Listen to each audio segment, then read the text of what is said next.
Hello and welcome everyone. I am Jan Sveinar. I am a director of the Center on Global Economic Governance here at SIPA, and I'm the Richard and Gardner Professor of Economics and International Affairs. It's a real pleasure today to introduce to you two of my best friends, colleagues, co-authors over the decades, namely Simon Commander, who is here, and Saul Estrin, who is joining us online and will participate during the question and answers that we'll have after the presentation. So the presentation is about a book that was published by Cambridge University Press, just fresh off the press, called The Connections World, The Future of Asian Capitalism. And the program is co-sponsored by us and the Columbia, Harvard, China, and the World Program, CWP, the Columbia University Weatherhead, East Asian Institute, the APEC Study Center, and the Center and the Greater China Initiative. So thank you all for co-sponsoring this. Let me just give you a brief introduction for our speakers. Simon Commander, here on my left, is managing partner of Altura Partners, which is a firm that provides advice to governments and companies in emerging economies. He's also visiting professor of economics at the EA Business School in Madrid. From 1998 to 2011, he worked at the European Bank for Reconstruction of Development in London. I had a pleasure to work with him one summer on an annual report that the bank was putting out. And from 1988 until 1998, he was at the World Bank in Washington, DC. Saul Estrin is professor at the London School of Economics. He was the founding head of the Department of Management at the London School of Economics. He created that entire unit and was formerly also professor of economics and associate dean at the London Business School. He does research in a variety of areas in international business and entrepreneurship. He puts emphasis on emerging economies. He has many special prizes, etc. to him. Let me just mention he's former president of the European Association for Comparative Economic Systems. It was a pleasure to serve on the board when he was president there, and he is fellow of the Academy of International Business. So Simon, the floor is yours. Deliver the presentation, and then we'll have a discussion. Well, thank you very much, Jan. It's really very nice to be here. I haven't been here for over 10 years, I think, to one of your conferences when Saul and I were both here. And I'm going to try and keep it as short as I can. Basically, it's about half an hour, and then we could have some discussion and you can say what you think about it. So as Jan mentioned, this is the book. It's called The Connections World, The Future of Asian Capitalism, that Saul and I wrote. And that's for you, Jan. Oh, thank you. And it just came out in the States for whatever reason, different timetable from Europe and the UK. So it just came out in February. And our book really is an attempt to sort of, it's not small thinking, shall we say, and maybe we're guilty of perhaps thinking too boldly. That'll be for you to judge. But it's really an attempt to ask a couple of fairly leading questions about a bit of the world that I need hardly tell you is extremely important. After all, Asia accounts for, 60% of the world's population, about 45% of world GDP as measured in PPP terms or something like that, and so on and so on. So Asia really matters. So our book is a bit about the past. It tries to understand why Asia, more than anywhere else, has been the great success of the last half century. It looks at the reasons for that and asks whether Asia is going to be the great success going forward. Because after all, there's a lot of stuff written, some of it good, some of it fairly journalistic, saying the 21st century is going to be Asia's and all of that. So we look at that and in hopefully a more scientific way. And we basically argue that some of the strengths that Asia has had that have driven it forward over these last 50 years, in more senses than not, whether it's in income, whether it's broader indices of development, we basically argue that some of those strengths are likely to form into fallibilities unless they're addressed in policy and other terms. And I'll come to that in a second. Now, particularly among economists, and Jan and everyone will know, and Arvind here, there's always been a big debate. Part of it has been normative, part of it has been positive. Do economies succeed by following the market, or do they succeed because the state does clever and innovative things? And in the context of Asia, essentially in the book, we argue that this contrast between state and market, in a sense, misses the mark. And what really is happening in Asia is that the growth and everything else has been achieved with different policies and different configurations than those that have been pursued in other originally less developed countries that have become richer in due course. And in particular, what we argue is that the combination of public policy, which includes, by the way, industrial policy defined as policy directed towards helping particular sectors or activities grow, often through financial and other assistance, combinations of public policy and a reliance on business groups has been the hallmark that has cut across Asia. And when I say Asia, I should clarify that in the book, we're really talking about what is coarsely referred to as middle income Asia. So we're not really talking about Nepal or Laos or Cambodia. We're talking about middle income Asia. And what we find is that whether it's Vietnam, China, India, Bangladesh, Pakistan, there are actually some remarkably similar features, some common features, and ultimately some common fallibilities. And these come out of these reliance on these particular configurations. But one feature that we stress in particular is that the use of public policy and reliance on business groups has led to surprisingly coordinated outcomes. And therefore, the terrain that exists at present, which is marked by, as I shall show, a large amount of market concentration, market power vested in the hands of major business groups, is in a sense a product of that coordination for good or for bad. I'll come to that.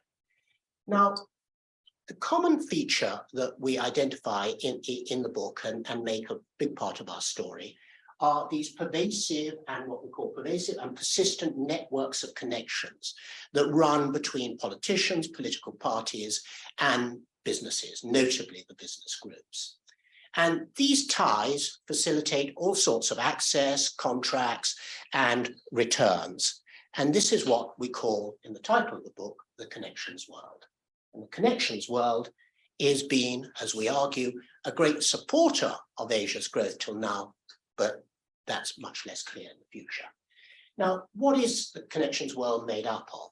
At its apex basically sits political parties and individual politicians, and the other big component are businesses. Some of them are state-owned enterprises. They're a declining share of these economies and a declining number of them as well. Some have more than others, like China, but in general, that's a declining part. And the interactions between these two apex-sitting groups are highly transactional, really highly transactional. So politicians look for campaign contributions, they look for jobs, maybe for themselves when they lose power, their family. That's normally a small part of it.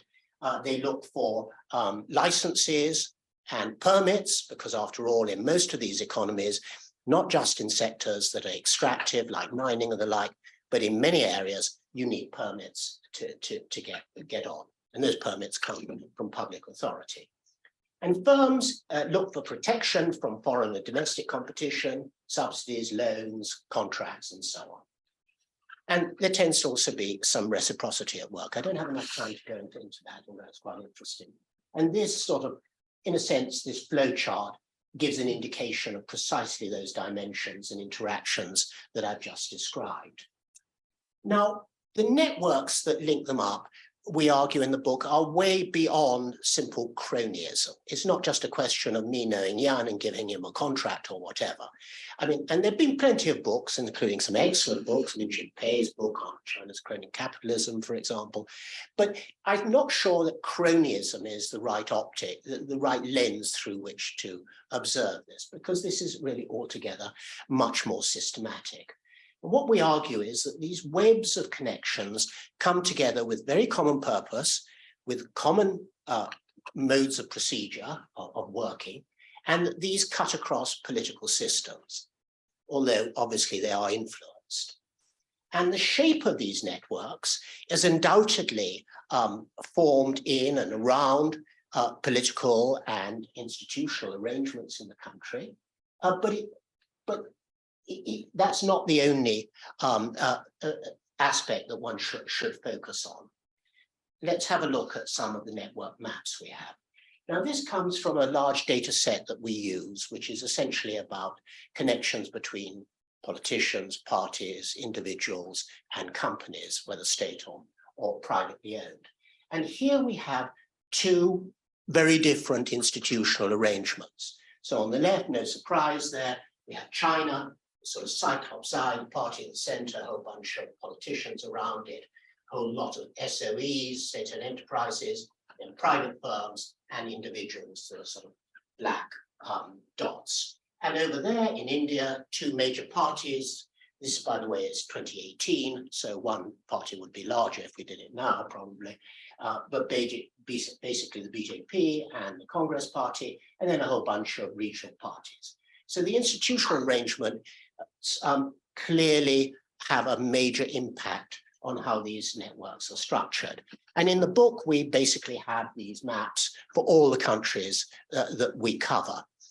There's a lot of detail there, and sadly, I don't think I'm going to be able to cover it in the presentation, but I'm happy to come back to it. But now, in this, by the way, let me just say to clarify, here, essentially every observation, a party or an individual or company is a node, and there's no difference in size. The difference in size is merely a function of the number of links or ties that run off those nodes. So in other words, hence this and that. So just to clarify that. So it's a slightly naive diagram, but I think it's an extremely interesting and illustrative one. Now, in these arrangements, conditioned, as you can see, by local some local specificities, one of the important elements in that are these private businesses. And it's notable both in China and in India. It's not just a world populated by SOEs anymore. There are lots of private businesses, big businesses. And most of these are actually, at least certainly in this data set and in the economy as a whole, as I'll come to, are composed of business groups. Now, what are business groups? Are they just simply conglomerates in the sense that we talk about them in, say, this country or in the UK or in Europe? Well, no. Business groups, as we define it, are mostly familial, often dynastic, several generations. They're generally very diversified, and they're highly persistent. They don't go away once they come into existence. They tend to hang around. And in that, and I'm going to cut across a lot of territory, their pyramidal ownership structures allow their owners levels of control often far in excess of their actual levels of ownership. And it basically gives them an enormous amount of discretion in decision-making, in asset allocation that is both good, can be for the good and for the bad. Minority shareholders are consistently disadvantaged. Tunneling is quite easy to do in these sorts of arrangements. As I mentioned, owners can shift resources around, often at will. And they are extremely good at deterring predators, whether it be other businesses that want to acquire them or politicians who might want to take control of them or nationalize them or whatever.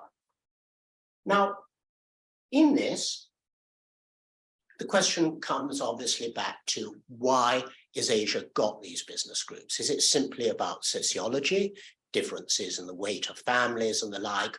Is this just about Asia being, in a sense, 50 years behind, in inverted commas, the US or the UK in organizational terms? Well, I don't think we really think that. Now, one of the reasons for why business groups might exist has been well trod in the literature, And that's because they might help address missing or incomplete markets for capital, finance, and indeed for management. So many of the business groups, probably the best example is India's Tata Sons, set up management cadres very early on, very effectively. So you could argue that they do that. But in the book, we argue that although that is a part of the story, it's by no means the whole part, and maybe not even the major part.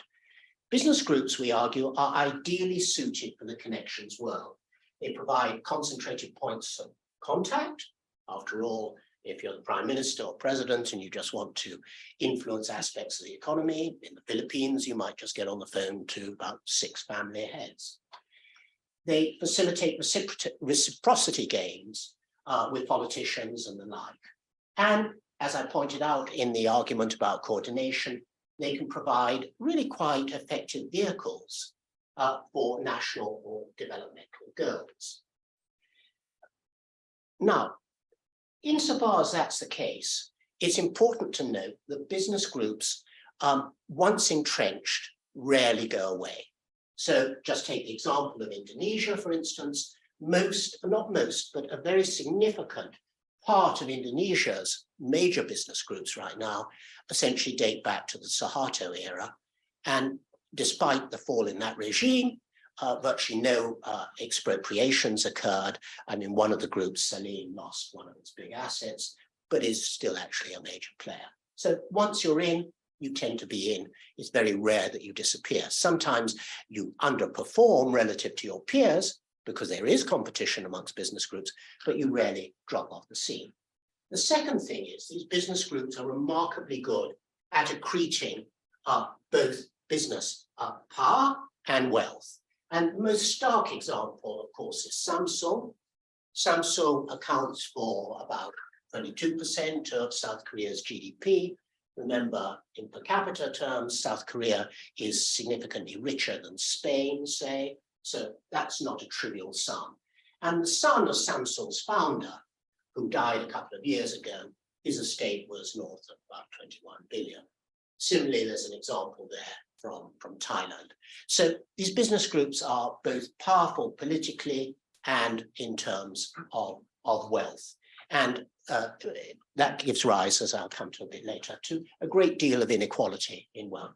Now, clearly an example, I'm just putting this up because it's, as it were, very contemporaneous, the Adani Group. So as we know, a short seller based in this city essentially published a research note about 6 weeks back alleging very bad governance and a lot of excessive debt accumulation in the company.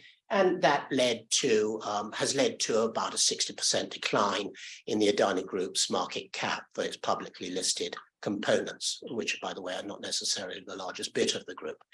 Having said that, Adani is a magnificent example of how a business group can accrete businesses, activities, wealth, and influence, and in a very short period of time.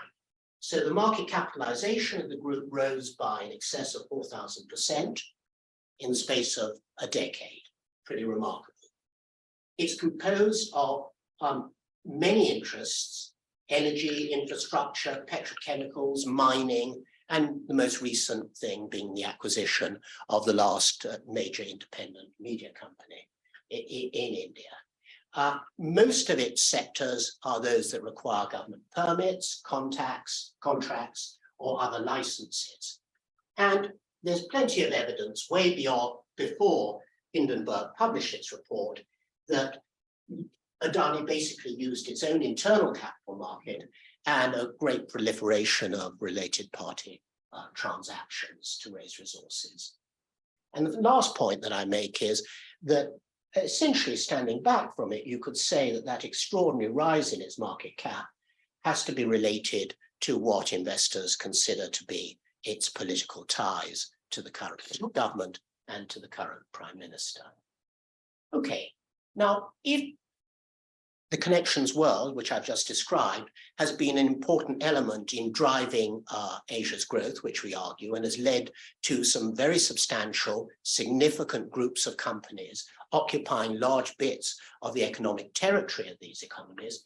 Then we also argue that looking forward, most of the book is looking forward, that it exposes a set of fallibilities that really ought to be addressed. Firstly, the attenuation of competition, which I'll just come to. Secondly, which is extremely important, originally I was a labor economist, so this goes very much to the heart of my interest, it limits the amount of so-called good or productive job creation and sustains informality. That's, by the way, been a goal of just about every government from Nehru onwards, who've argued that reducing informality, raising employment should be a central function of every government. Well, to cut to the quick, in most Asian economies, those goals have been signal failures, really. It holds back the shift to an economy based on innovation and has other not so desirable attributes. So let's go to competition. Now, the main issue here is not that these groups don't compete with each other. They often do, and sometimes viciously. But essentially, by occupying significant parts of sectors, activities, and the like, they in effect, often in collusion with politicians, don't allow competitors to enter. And entry barriers for new firms are consequently high. They can be high through regulatory and other costs and other discretionary measures as well. In addition, exit by poorly performing or inefficient affiliates of business groups tends to be quite limited. It's often that these inefficiencies are sustained by intra-group financial transfers, and ultimately competition in the economy as a whole is restrained. Now, when you want to look at market power, obviously, you generally want to look at concentration, you want to look at profits, and you want to look at prices. Now, the last two are very difficult to do in any of these economies, not least of all because these business groups have quite opaque accounting in more cases than not. So just let's look for the sake of argument, more than the sake of argument, at concentration ratios. That's the total revenues of the top 5 and top 10 listed and unlisted companies in these various economies in 2018 relative to GDP. And the benchmark is the US. So the US is at 3 and 4, 3% for the top 5, 4% for the top 10. I know in the US, you normally think about particular markets, Google's share and search and the like. You look at a more disaggregated level, but at an aggregate level, these are quite small amounts of concentration. Now, in Vietnam, put it this way, a staggering 30 to 40%, 30 to 40% of GDP is accounted for by either the top 5 or the top 10 groups. And that is also true, very large amounts, in South Korea, Thailand, and the Philippines. And even in the two very large economies, China and India, it's between 10 and 15%. And some more recent data that we're doing in conjunction with an Indian academic, Naveen Thomas, suggests that we probably underestimate for India. The share in recent times is actually even higher. So there's lots of concentration that comes out of this system. In terms of employment, it's not that business groups don't post jobs. They do. They post very good jobs often. They're quite productive and they pay well. But the number of people who can get those jobs is very small. And labor productivity as a whole in these economies still averages between 10 and 15%, quite small relative to, say, the OECD. And what that means is not just that there are not many good jobs that are being posted, but that the firm size structure is also rather distorted. And what we find across these economies is that there is really a missing middle of firms, along with a relatively small number of large firms, mostly business group or state-owned enterprises, and a massive amount of small but largely informal companies with very little capital and very little employment. And few firms rise through the ranks. In other words, you don't get nice progressions across that. Now, if that's the framework, in the book we argue, and I'm conscious that I want to give about 5 minutes more to this and then move to discussion. We argue that all of this hasn't been bad for growth, quite self-evidently. I mean, Asia's been the great growth story. And now, so where's that growth come from? I think by and large, most economists would consider that growth has been driven extensively, i.e. by the applications of more capital and more labor, and it's been less a case of productivity growth. Now, we already see, notably in China, where the demographics have turned, that the ability to rely on extensive growth is being qualified, or if not, nullified. And so looking forward, most of these economies will have to start looking to innovation, i.e. to productivity increases, to drive growth. Now, where do business groups and their networks of relationships stand in all of this?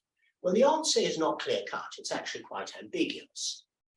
You can imagine, looking at economic models, that with monopolistic competition, leading-edge companies will seek to escape competition by innovating. So Philippe Aghion and others have modeled that very nicely. So you could well imagine, perhaps, that some good would come from having a framework in that nature. Maybe even the ability to attract resources from government, whether it be directed lending or subsidies, could also stimulate innovation if it were directed in an efficient way, which is, of course, a big caveat.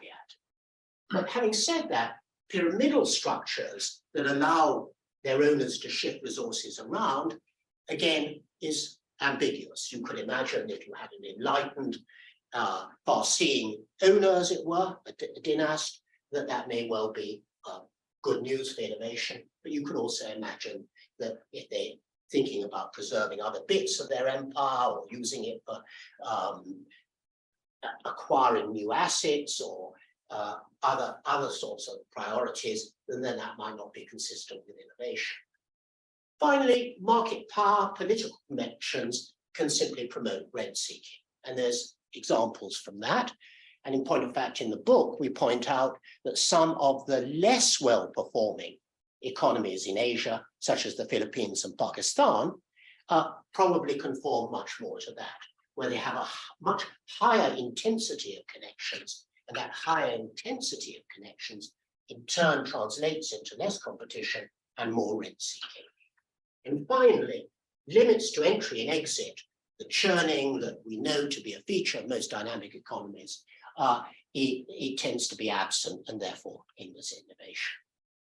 Now, in some parallel work, some papers that we're putting out in the lab, we essentially look at this and ask, from the data that's available, do business groups innovate more or less? And the argument, by and large, is that business group affiliates tend to innovate more than non-affiliates, and that's due to non-market advantages.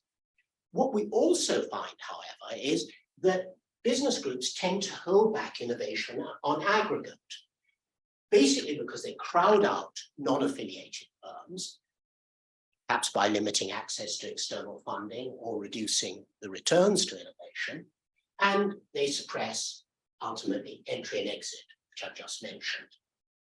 Now, perhaps a part of the puzzle is solved when one looks at whether actually Asia is innovating or not, is an innovative place. And I'll come to this because there's some qualifications on.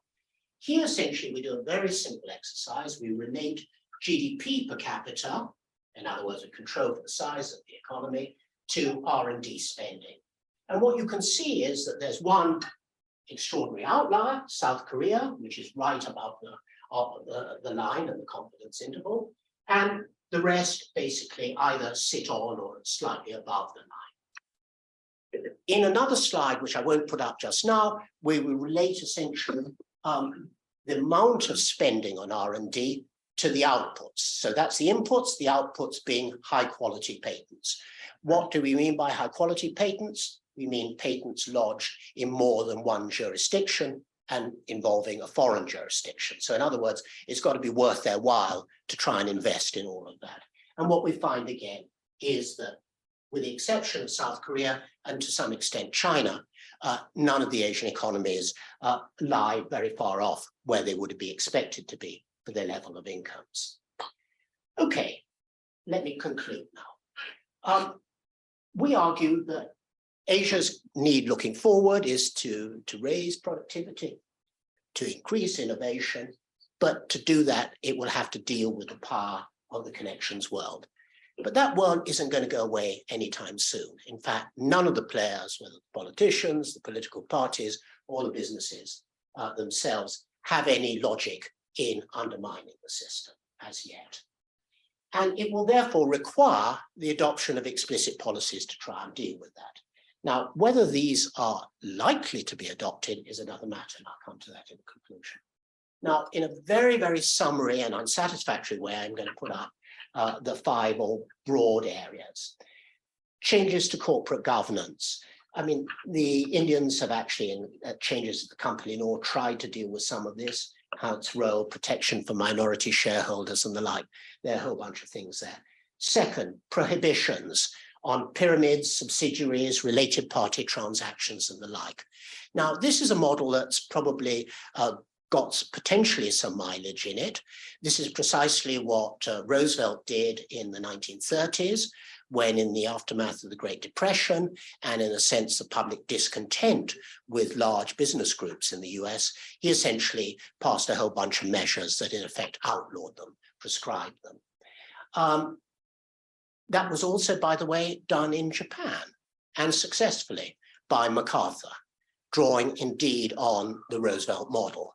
And despite the fact that from 1997 onwards, business groups are, the law outlawing business groups has been repealed, actually they haven't made a recrudescence and do not have the same types of concentration that we see elsewhere.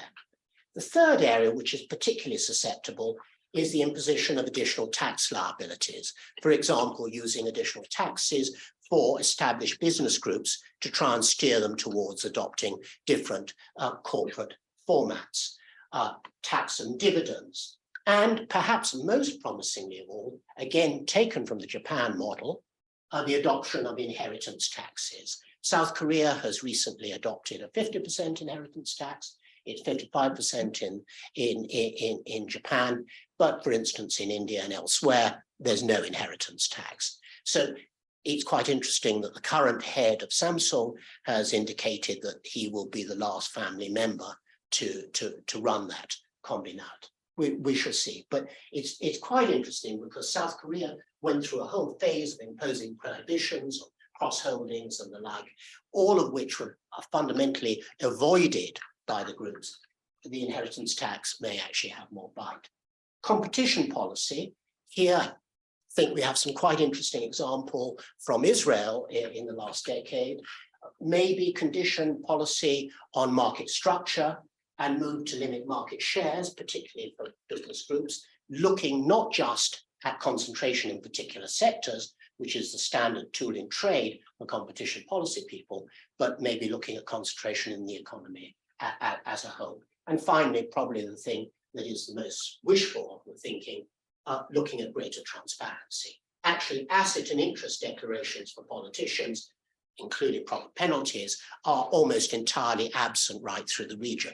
I believe in Pakistan, we cite it in the book, I can't remember it exactly, politicians were asked or even meant to give declarations of their assets and income, and I believe none of them ever did so. So on that note, I think I'll end, but just to say that we've tried in the book to understand and acknowledge the extraordinary success of Asia, because there's nothing else that you could say about it, and in a constructive way try and think about how that success could be carried forward in the future. So thank you very much for listening.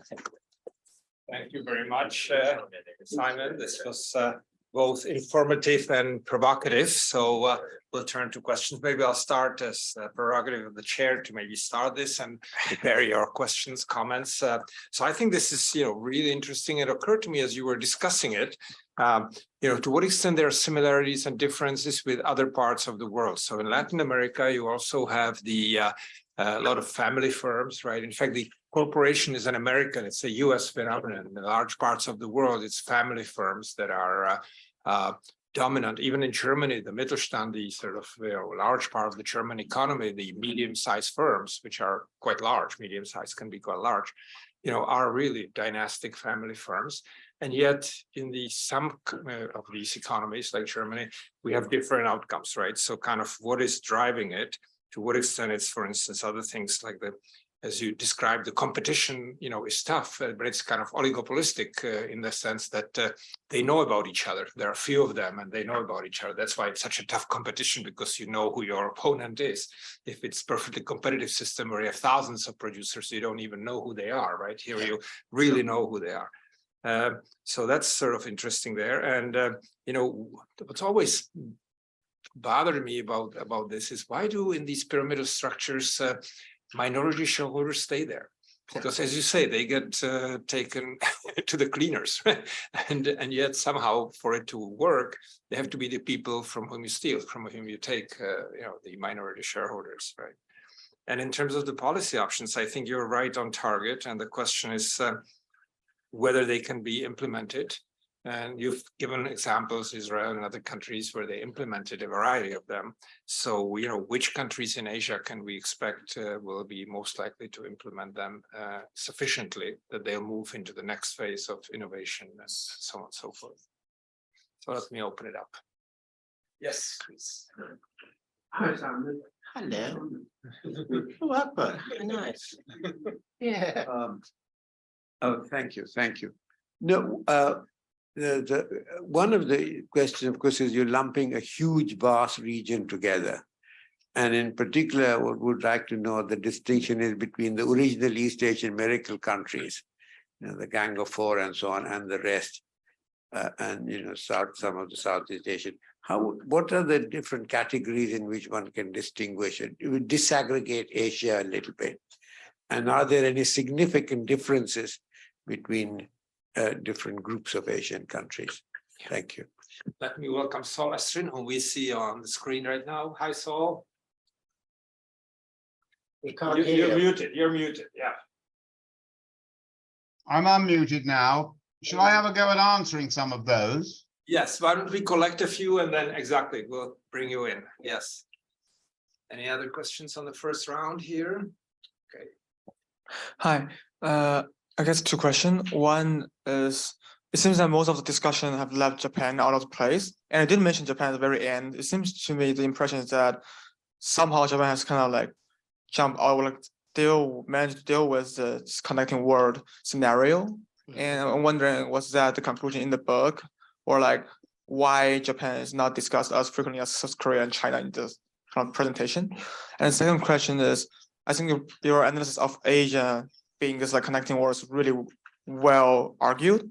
And I do wonder whether this particular Asian case, a Asian uniqueness, or the same problem of being kind of like having huge monopolies and like corporates in the government, like with connection to government, has been like, we see similar situation in US as well. Yeah. Is that like a global trend, or like do you see something that's like very unique to Asia to deserve to be its own case?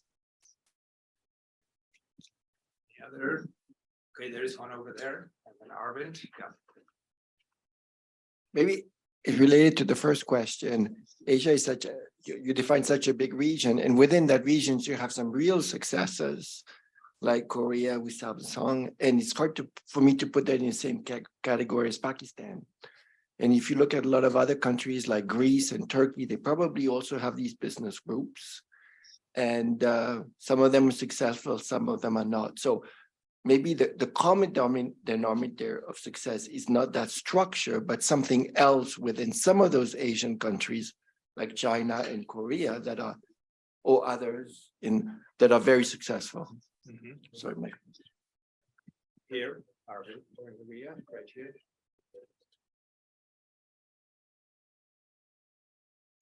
So, business groups are the outcomes. They exist. And the way the discussion you sort of presented, you don't mention anything about the policies. And if I look historically, business groups in India existed before 1990. They exist today, but it's a very different world. China, the world prior to 1980, very different. Post 1980, very different. At the end of the day, it seems to me, in the end, you can't tell this story of, and then of course, you heard the four Asian tigers. Those stories you really can't tell without the policies. Business groups are undoubtedly, as outcomes, part of that story. But they are probably not the driving part of the story. Did growth happen because the business groups existed? I seriously doubt that. I think policy was very dominant, had a very dominant role in the whole thing. Okay, one more over there, and then we'll take a round of answers, and we can take another round of questions. This kind of business groups has like clear benefits in their local markets, like with the connections and this kind of things. But these business groups are like Samsung and others, like also compete in the international market by in going somewhere, expanding. And how do you think these business groups like compete with each other in the international group? Do they collude, or do they like compete more forcefully? And how do you think that happens in this international market? So Saul and Simon, why don't you divide it however you want? Okay, Saul, go ahead. Shall I go first? Yeah. Can you all hear me? Yes, we can. Okay, I mean, I really very interesting and important questions that have been raised, and I'm going to pick some of the easier ones and leave everything difficult to Simon. I think, just to be clear about our argument here, we're trying to look at two sides of a problem, not one side of a problem. Or maybe the word isn't right, problem is not right. We're looking at a situation where a particular set of organizational arrangements and policies and et cetera, put together, generated very rapid growth for reasons that we believe we understand, which I'm about to explain in a moment, and which we now think the economic problems are, so to speak, outgrowing those structures, but those structures are essentially entrenched. And so that's the core of the fragility. We are in an effective political economy equilibrium in which governments benefit from their relationship with business groups benefit from their relationships with governments. That continues to happen, but nonetheless in key areas, for examples like innovation, which are needed as you make the shift from extensive to intensive growth, this is not really the best structure. Now, we argue, and this is essentially because of the high levels of market power. Now, to the person who made a very powerful point about the role of policy, that is exactly our view, right? The thing that makes Asia specifically different from other parts of the world is the combination of, for the most part, a desire to grow and develop, often but not always through a very active industrial policy, and an organizational structure in which there is a very significant, what you might call, over-internalization. You have internalization at the level of a market, and you have internalization across markets.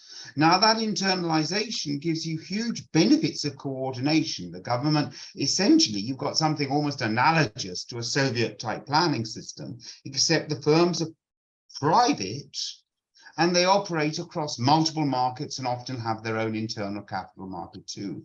That's the essence of the business group. So this begins to address the point Jan is making about, it's not that they're family-owned firms that is in any way relevant to us, right? What is relevant is that they are firms that are very highly diversified across labor markets, capital markets, and a series of product markets, and very highly concentrated, so that if a government wishes to run a coherent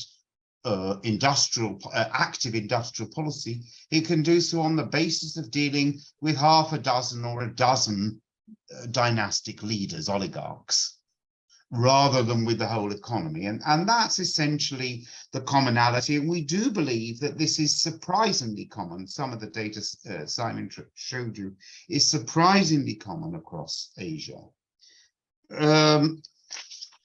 On Japan, this is a very small, I won't spend long on this. We basically are looking, our issue is how suitable is this framework for the next stage of development in Asia? Japan has passed that threshold, and via MacArthur and so forth, has dealt with most of these institutional issues at the end of the Second World War. And so it's essentially in a different category, and that's why we choose to exclude it. Simon? Right. That's really nice. Well, actually, there's so many interesting questions there. I mean, starting with Jan, you're right. The sort of business group format is by no means just an Asian phenomenon. I mean, they've been present for a long time in Latin America, although they've dwindled over time, actually, and dwindled very significantly. Essentially, they were major parts of the Brazilian and Argentine economies and the like, and they had many of the features. They weren't quite as diversified, it must be said.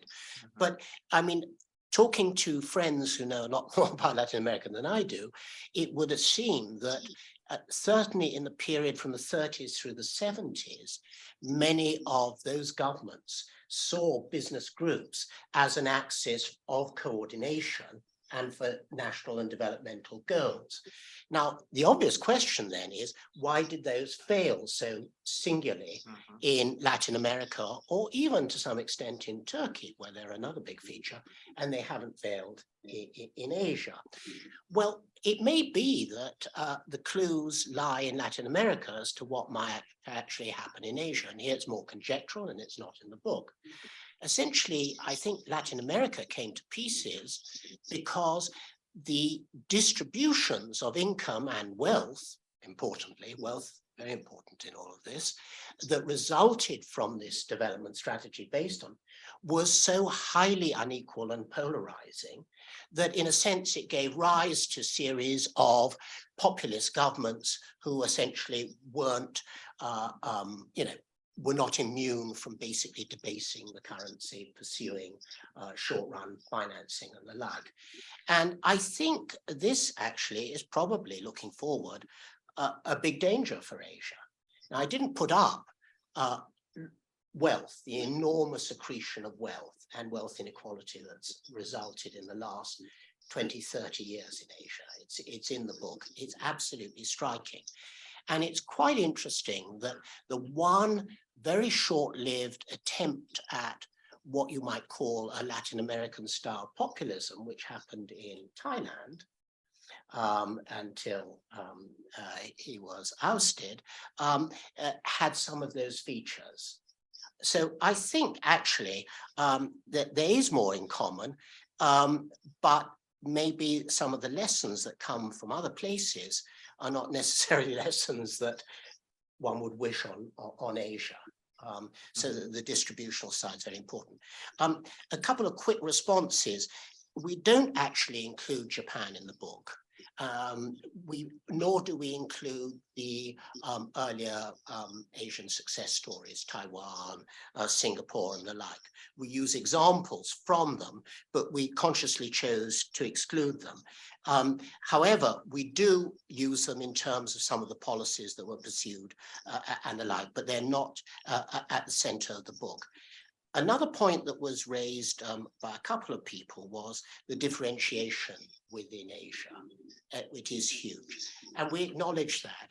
And essentially what we argue here is that, as I mentioned in the presentation, you can have these very important connections linking up these very powerful business groups with politicians across the places, but they may be configured and concentrated in ways that are very different.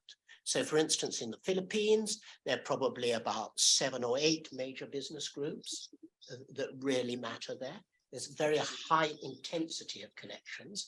So most of the connections to power run through very few nodes, as it were.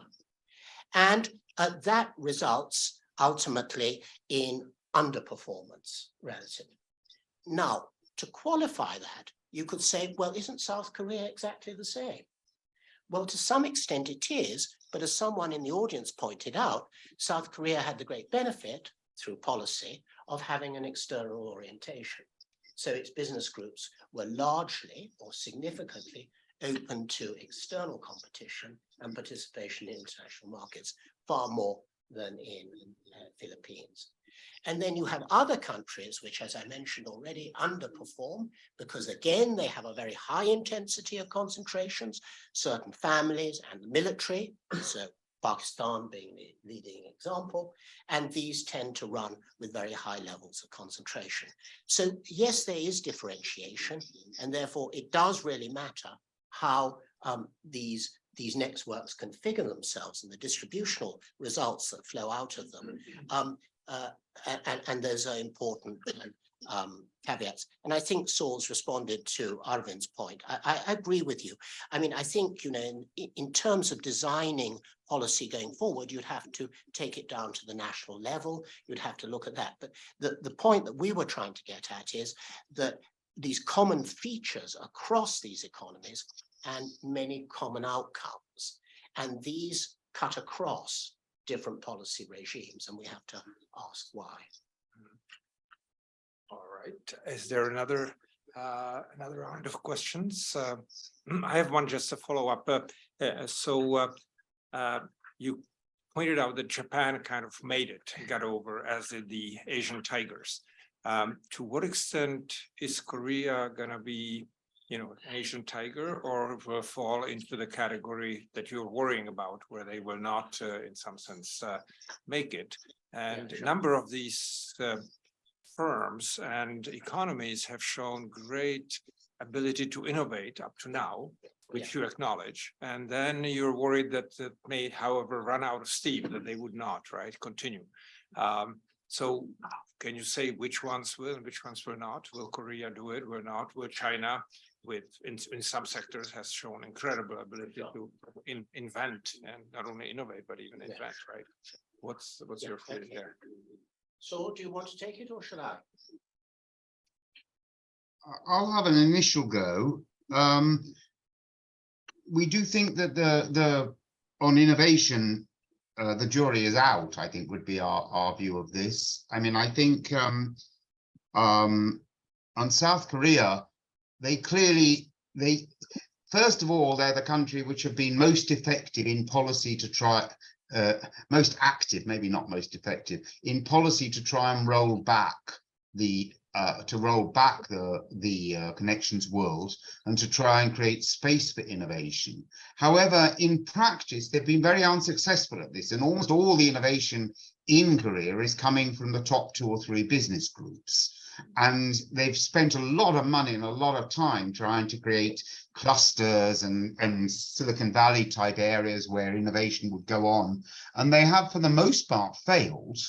But the large business groups do innovate, I think, for reasons Simon tried to say about openness to competition. So the problem for Korea is essentially that all their eggs are literally in 1 or 2 baskets in terms of innovation. If they make, you know, a misstep of some sort, you know, literally at the level of they choose to go for electric cars, but the future is hydrogen cars, they're going to be in terrific problems. They are not able to diversify their innovation risks, I think, very well at the moment. Nonetheless, the bottom line of it is they spend a huge amount on R&D. They patent an awful lot, and I would have and they are trying to roll back the connections world. China is much more complicated, and we need ages. I mean, and the data is still coming in. China, what is not clear, there's a very good article or a couple of articles this week, but in Foreign Affairs by a guy called, I think, Wang, who basically argues that China really isn't very good at innovating or inventing, given the size of it, given the size of the economy. And we have data to argue the same thing. And given how much it spends, it's very inefficient at it. But what it is very good at is applying manufacturing to an extremely high level so that they're able to implement very advanced technologies. And then the question is whether that can substitute for actual pure innovative capability. And I think the jury on China is really out. Okay, we have one more question and then we'll finish. Yeah, just a quick one. I was hoping to ask a question with a more historical tilt. Would you say that this model of growth is, if we think about countries in Western Europe, in North America, in Australia, did they experience something similar in their development? I can think of families like the Rockefellers or the Vanderbilts. Is it a similar story and is it just part of development, or is this Asian model, the importance of connections and these business groups pretty unique to Asia? Well, that's a very good question. I mean, you're absolutely right. I mean, this country had business groups, which, as I mentioned, basically only got unraveled by Roosevelt's measures in the 30s and some subsequent. In the UK, it was still possible to have a business group pretty much until the 1960s, and then some changes to the tax code essentially did for them. In France, you could argue that family-based business groups are very important. I mean, the richest, Mr. Arnault and Louis Vuitton and the like, a couple of other families. So they're not entire, business groups have been, for the most part, historically, an important feature of the rich world, but they've been legislated away, prescribed, and for good reason. There are some anomalies. Maybe France is a bit of an anomaly, but my guess is that for some of the same sorts of reasons will also ultimately lead Asian policymakers down the same path. And the question is whether they'll have to use the same instruments. And two examples that I've given, basically the US and Japan achieved breaking up business groups by really very extreme measures. Mm-hmm. And it's very unlikely that in the countries we've just discussed today, that there's an appetite for any of that anytime soon. So I'm not sure that that will be achieved as it happens.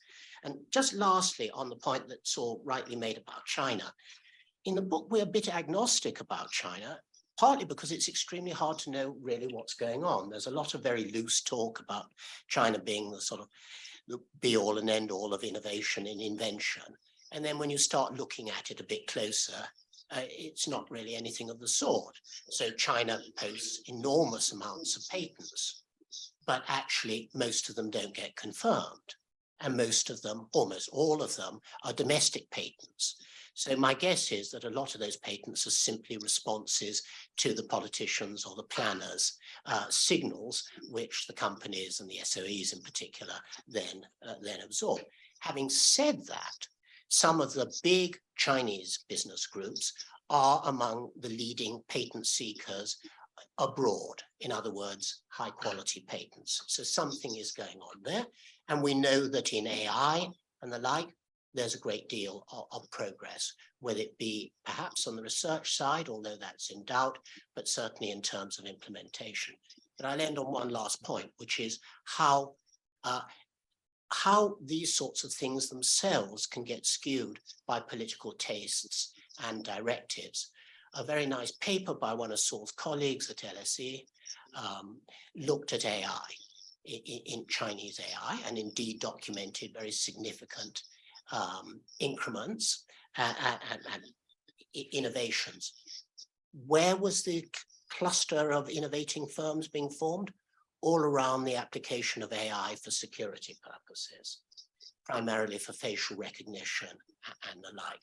So even there, where you have a new technology being, its actual applications have that. And of course, the final thing, which is only being played out as we speak, and who knows where it will ultimately go, is what role the private firms, private in a qualified sense of the term, will actually have in Xi Jinping's China, and will indeed that sort of framework will be a good seedbed for innovation. There's, experience from other regimes of that nature suggests that those sorts of arrangements are quite good for large projects, the Soviet Union, as we know, but they're not necessarily good for leading to broad-based invention and innovation. Saul, anything to add? Only your question on minority shareholders.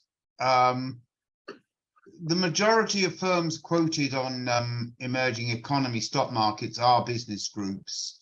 And I just think that they, despite all the abuses, they offer very high returns on average. So diversifying Fidelity or Vanguards or whatever big investors buy some of these big firms in emerging markets and expect that they will get a decent return, even though it's less than. Yes, I think you can get a return because you spread across them, and the tunneling happens in one year and another year. And if you're diversified enough portfolio, you can get by. Okay. By the way, in a lot of these markets, they're not open to foreign investors. So the investor base is largely domestic. All right, well, why don't we thank the co-authors? Thank you for the presentation. Very exciting. Thank you.